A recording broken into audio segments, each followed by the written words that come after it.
ជំរាបសួរបងប្អូនទាំងអស់គ្នាចាហើយថ្ងៃនេះនាងខ្ញុំមានសុខភាពមកទៀតហើយអត់ចង់មកទេលោកអើយហើយក៏សូមផ្ញើជូនទៅដល់អតីតស្វាមីរបស់ខ្ញុំក៏ដូចជាពុកម៉ែបងប្អូនទាំងអស់ដែលមានការយល់ច្រឡំនឹងស្ថាប័នផ្សេង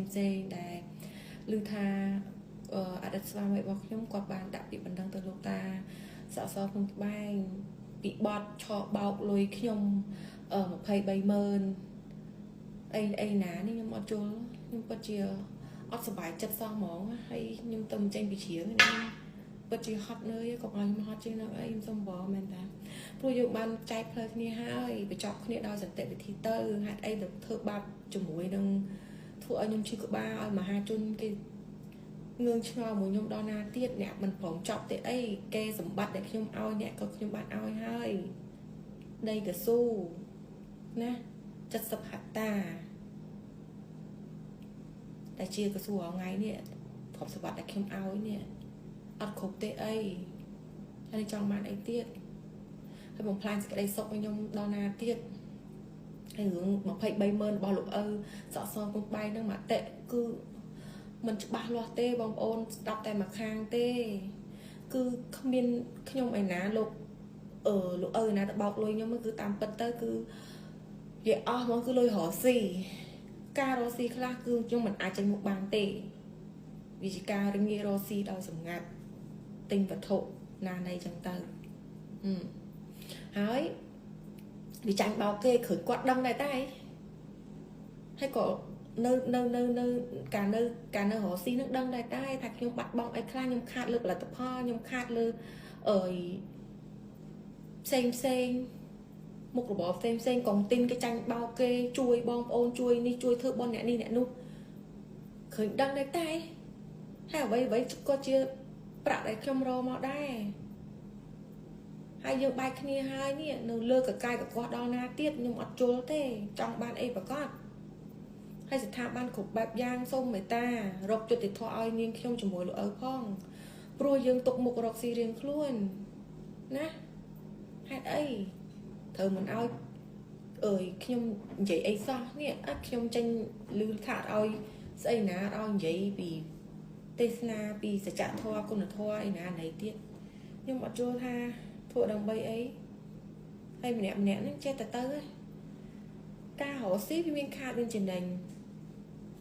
រស់ស៊ីខ្លះយើងអត់ចង់ចេញមុខដោយសារខ្ញុំអ្នកល្បីអញ្ចឹងខ្ញុំឲ្យលោកឪជាអ្នកចេញមុខក្នុងការរស់ស៊ីក្នុងជំនាញរបស់គាត់ណាមួយដោយសម្ងាត់ព្រោះខ្ញុំអ្នករកលុយចិញ្ចឹមបងប្អូនគ្រួសាររបស់ខ្ញុំយល់ទេខ្ញុំមានប្តីដល់អត់ប្តីហ្នឹងហើយខ្ញុំថ្ពឹងស្អីទៀតបងមួយថ្ងៃអង្គុយតអូឌីតសើបរឿងយើងផាត់ក្បត់ទៅណាបងប្អូនញិត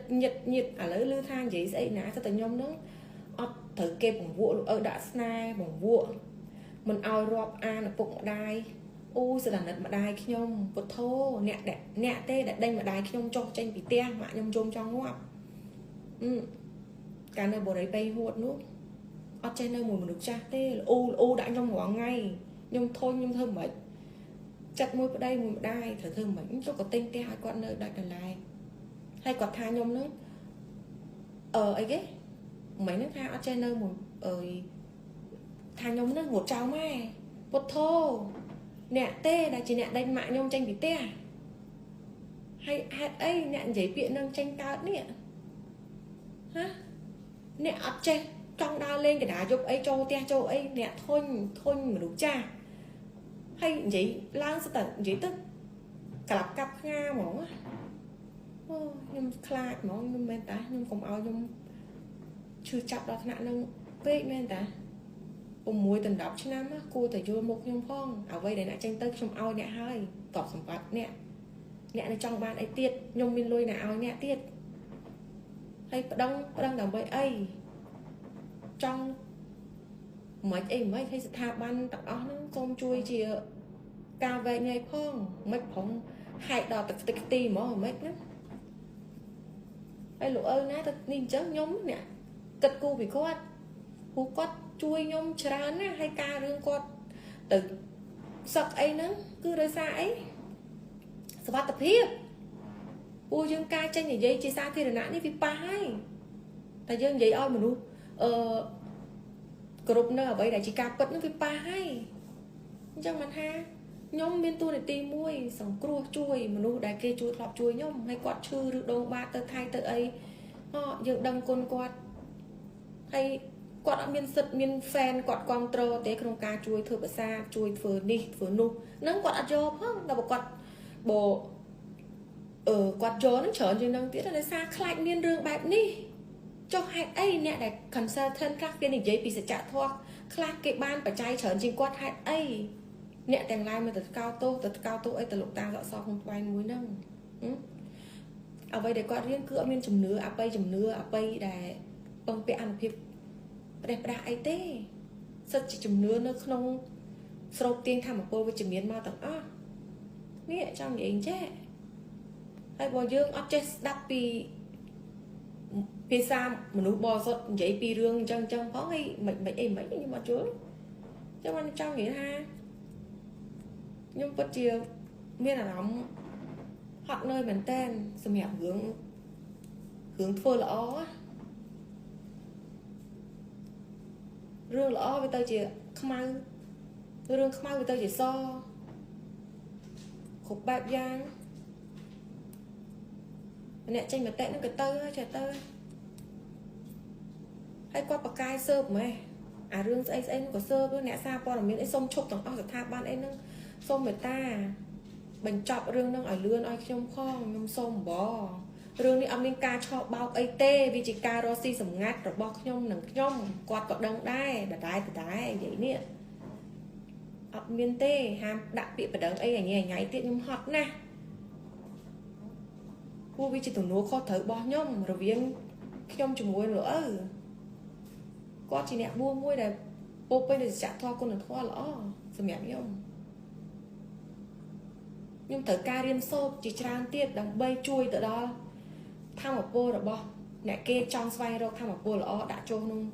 ព្យាបាលជំងឺរបស់គេតាមការសមាធិនេះហើយយើងទៅធ្វើបាបគេអញ្ចឹងសួរថាអ្នកដែលមានគុណធម៌ហ្នឹង